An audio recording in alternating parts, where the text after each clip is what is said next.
7 sati i 45 minuta je u trenutku dok ovo snimam. Dan je tek počeo. A već sad znam da će se danas desiti bar jedna super stvar i bar jedna ne baš super stvar. Ali prije svega idem otpeljat Miju u školu. Bok Mija. Koji je danas dan? Petak. Ja sam zaboravila, ja rekao koliko više nije u školu. Petak. A petak je najbolji dan u tjednu. Jej, lijepo je vrijeme.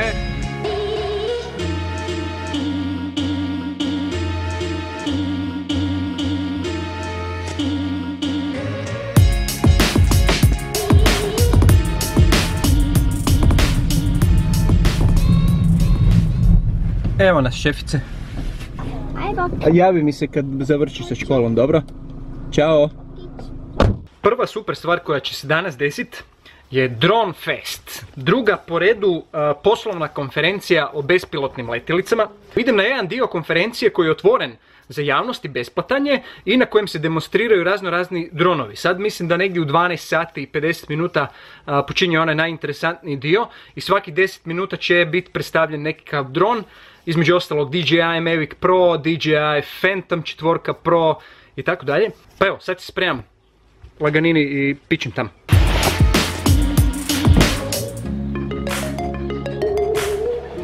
Moram se požurit. Ubera ima kopljeve. Ovaj dolazi za 3 minute.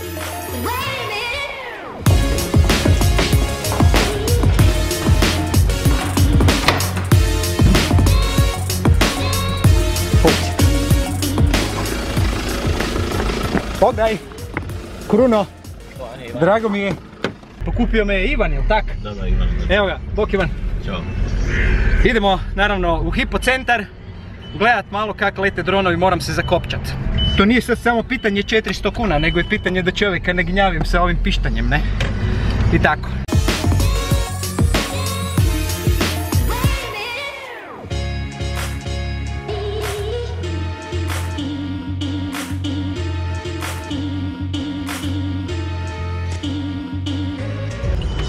Ivane, puno hvala, bilo mi je drago što smo se upoznali i popričali malo o svemu. Generacija sretno. Također, ajde, što više posla, čao! Evo me kod hipocentra, to je ova zgradurina velika iza mene na Slavonskoj aveniji. Da vidimo sad tu di treba ići.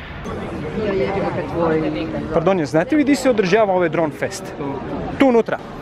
Tu se održava nešto.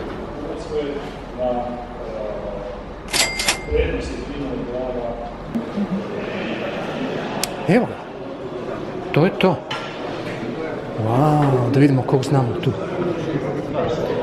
Došao sam na jedan štand tu na konferenciji Drone Fest koji ima jako cool dronove. Trkaće dronove, znam da postoji racing scena dronova u Hrvatskoj, ali nemam pojma ko su ti ljudi. Mislim da su to ovi tu ljudi iza mene. Bog, dečki. Bog. S čim se vi bavite? Pa sa utrkama dronova, kao što si rekao malo prije. Znači nisam fullo niš? Ne, apsolutno ništa. Kak je to kod nas organizirano? Ima neka liga ili sve to ono, entuzijasti poput vas? Za sad entuzijasti pokušavamo nešto napraviti, organizirati što više utrka. Vidit ćemo ove godine bi trebali čak 3-4 odraditi. Odlično. Pa ćemo vidjeti kako krene. Htio sam reći, ja neću ništa reći. Htio sam reći, ovisi koliko će biti sponzora i koliko će biti love, tako ćemo napraviti više utrka da ljudi mogu. Ovi tu dronovi koji imate, to je sve samogradnja ili? Da. Sve samogradnja? Da, sve samogradnja. Od kupljenih dijelova, naravno. Nismo sami radili motore i propelere i ostale stvari, ali da, sve je samogradnja. Koje su karakteristike ovih dronova? Imaju puno veću snagu u odnosu na svoju težinu i imaju u principu puno bolje lete zato što mogu dalje, mogu brže, lakši su itd. Ovo su baš znači vrhova što ima, znači tipa brzine do, koliko ćemo ovaj put reći, 130 otprilike. 130 na sat to ide? Da, ubrzanje do 100 daleko ispod sekunde i slično. A onak izgledaju, evo kao što vidite, kao igračke, ali su jako...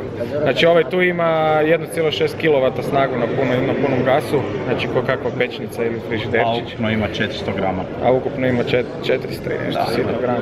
Znači poanta je da je što lakši, što jači. propeleri kad se vrte na njemu, on je u stvari jedan veliki propeler. Da. Da. Što vidiš. Da. Znači, mi smo se počeli drone racingom baviti otprilike prije 3 godine. Vani traje, ajmo reći, jedno 5 godina. Relativno je novi sport kod nas, ali upravo zbog financijske situacije mi ne možemo svaki vikend organizirati neku utrku. Znači, kako se potrefi, prošle godine smo napravili prvu prelogu i to je bilo otvoreno državno prvenstvo. Ali, mi kao tim sudjelujemo na svim utrkama vani, znači u zemljama u okruženju, čak su kolega do mene i drugi kolega bili prošle godine u 10. mjesecu na Ibici na Europskom prvenstvu. Znači, redovito na utrkama u Mađarskoj, Sloveniji, bili smo u Mostaru na jednoj utrci i tak dalje, beremo prva mjesta bez beda, tak da... Znači, sad je dobro vrijeme da vam se čovjek priključi, ne? Da, jer ste perspektivan tim. I ne samo da nam se priključi, nego da nas i podrži. Odlično. Financijski. Znači, treba financirati dečke da izgrade još bolje dronove i da još više medalja dofuraju doma. Jeste sa afera ili ste sa strojarstvom? Nijedno ni drugo. Ne, vrat. Niste valjda s filozofskog? Nismo. Ok, da, to sam si mislio. Znači, ako vas zanimaju utrke dronova, samogradnja trkačih dronova koji ubrzavaju do 100 na sat ispod 1 sekunde i idu 130 na sat, javite se ovim dečkima Drone Cro. Ako neko zna, onda su to oni, a dokaz su njihove brojne medalje na domaćim međunarodnim natjecanjima.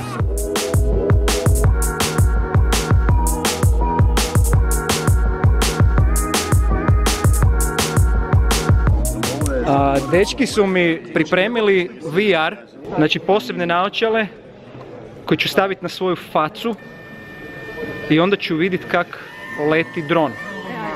Ovaj mali, jel? Uo. Evo, letim sad između ovih stolaca, fakat je jako realistično, ono, švingla me.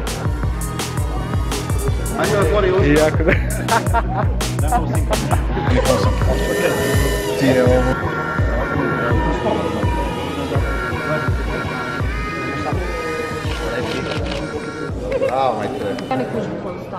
Odlična stvar. Meni se čini da je ovo najveći dron tu na konferenciji. Je. Ima benzinske motore. Tako je, 4 benzinska motora. Znači 8 cilindara. Tako je. Za kaj taj dron služi? Da li ima neku svrhu ili je samo svrha bila da se pokaže šta se sve može napraviti? Ne, služi za prijenos tereta, to jest prijenos podmornice, ronilice. Dobro. To je NATO projekt. Dobro.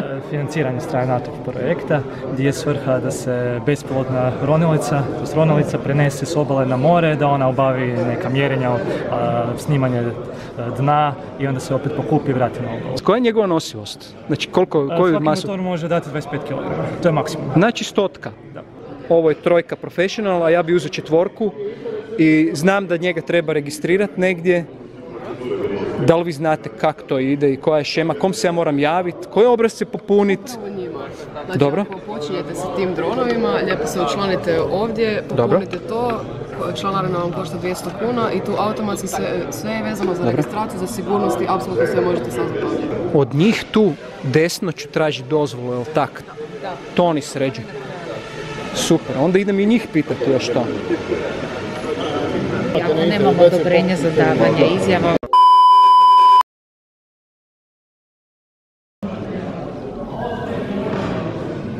Znači, Avitech sad prezentira DJI Inspire 2.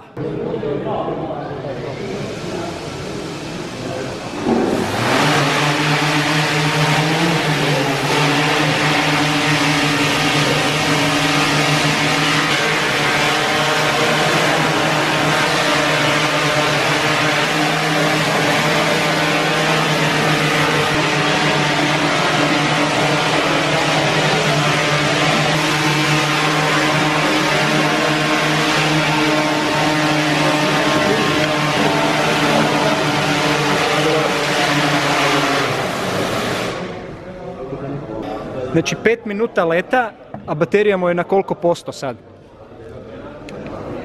Nekih 75, 80. Jako dobro. Je li njemu problem tu locirati signal ili... Da, leti po GPS-u, leti po senzorima. Znači, senzori pomažu da se to održava. Barometar drži visinu, jel? A senzori ispod precizno mjere ultrazvučni visinu zatvorenim, a lijevo-desno ima 2 kamere koje uspoređuju onda tlo, tako se miče.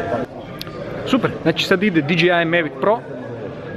To je moj favorit, zato što je praktičan. I kad idemo punih ruku na plažu sa dvoje klinaca, onda je vrlo bitno imati što manje dodatnog tereta, a u odnosu na DJI četvorku Mavic Pro je u tom pogledu superioran. Odlično se drži na vjetru, obzirom ovoga koliko je mali, jel?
Respekt dečkima tamo Sfera, oni imaju najvećeg. Najveći, najteži. Ali ovo je najviše cool i ima više propelera nego njihov. I nosi Sony A7 kameru koja je onak respektabilan stroj sam za sebe. Mene zanima koja je svrha ovog tu vašeg drona, šta on radi? Svrha je, ima više svrhe. Znači postoji više payloadova, znači postoji ovaj sustav koji se zove survey paket, više za mjerenje.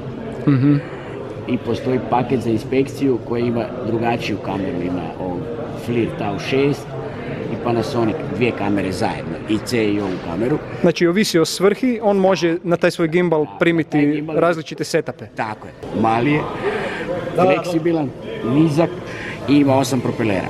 On može letiti iako dva propelera ne rade na ovoj strani, jedan na ovoj, znači može bez 3 komada normalno funkcionira. Da. Patentiran je ovaj oblik, ovaj V oblik zbog kamere i ovaj dron koji može slikati od ozgo do dole, znači 180 ovako i 180 ovako, znači vi možete napraviti 360 kompletnu snimku za razliku od ovih koji ovise o...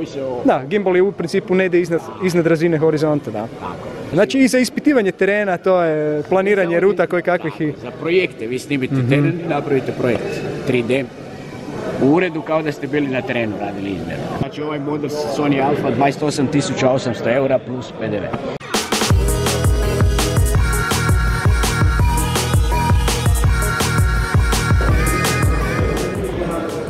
Svaka čast.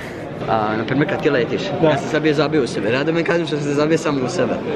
Da, jel šta je to problem? Znači tu su iz Hrvatske agencije za civilno zrakoplovstvo, to su regulatori, oni donose propise i njima se treba javiti ako se želite licencirati za upravljanje dronom.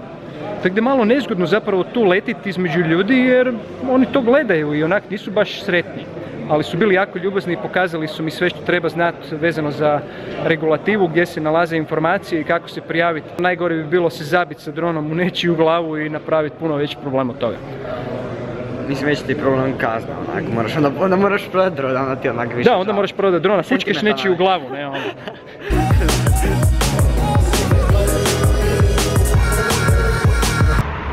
Tak, bio je to fantastičan Drone Fest u Hipocentru u Zagrebu. Pogledali smo nekoliko demo letova. Upoznao sam ekipu koja se bavi samogradnjom dronova i utrkama dronova. Imate njihovu email adresu u deskripciji ako se želite malo time pozabaviti. Ako se to zanima, slobodno im se javite. Ovaj letak sam dobio od Hrvatske agencije za civilno zrakoplovstvo. I na njemu piše osnovne stvari koje trebate znati ako planirate letiti dronom. Između ostalo, to znači da dron mora biti savršeno ispravan, da ne smijete letiti na 30 metara od ljudi ili 150 metara od skupine ljudi. Da vam dron mora uvijek biti u vidnom polju, odnosno ne smije biti od vas udaljen više od 500 metara.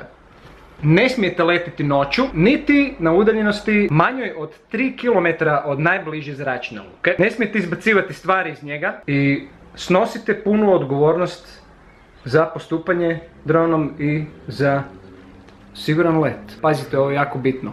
Snimanje, nadzor, ispitivanje i tako dalje. Smiju izvoditi operatori koji su dostavili izjavu operatora ili su ishodili odobrenje. Na stranici www.ccaa.hr imate obrazac koji se zove izjava operatora i ako recimo želite letiti sa drončikom tipa DJI Mavic ili DJI Phantom 234, onda je dovoljno popuniti tu jednu izjavu i možete letiti u kategoriji a to je kategorija koja podrazumijeva da letite iznad površina koje nisu naseljene i nisu izgrađene. Ako želite letiti iznad grada, primjerice snimiti nešto iznad trga Bana Jelačića pa iznad katedrale i tako dalje, za to ćete morat ishodovati koje kakve druge dozvole. Ko je pilot aviona, taj može letiti dronom iznad trga Bana Jelačića. A ko nije pilot, on će morat ispolagati koje kakve ispite, položiti liječničke preglede i tako dalje. Tu se stvar malo komplicira i takvih ljudi koji su ovlašteni za takve operacije u Hrvatskoj ima jako malo. Evo, osim ovog letka, od agencije sam dobio ovu kemijsku olovku i blokić. Thanks.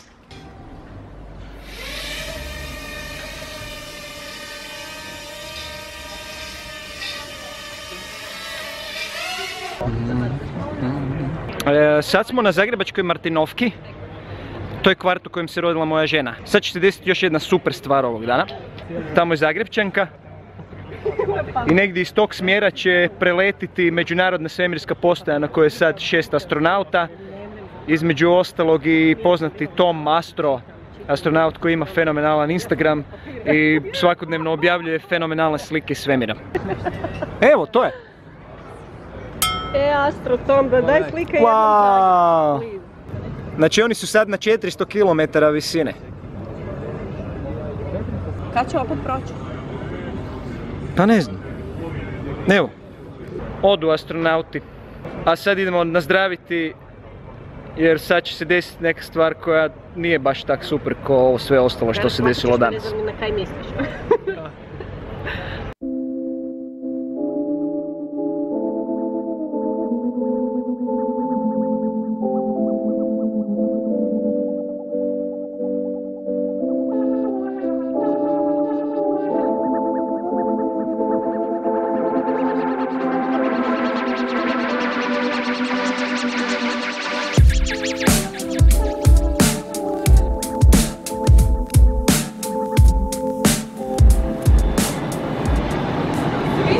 Ajmo, evo idemo vidi di će biti. Ajde, ulazite unutra, kaj ste se tu nagurali? A čekaj, kak se svjetlo pali? Evo, ako hoćeš čitati. Na prekidač.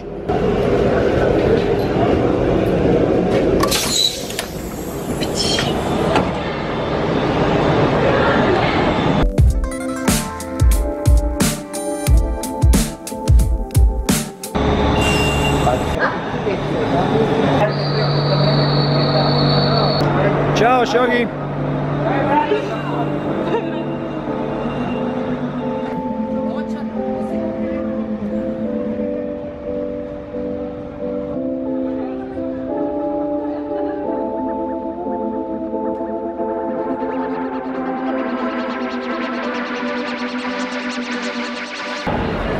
I eto, to je bio jedan rastanak.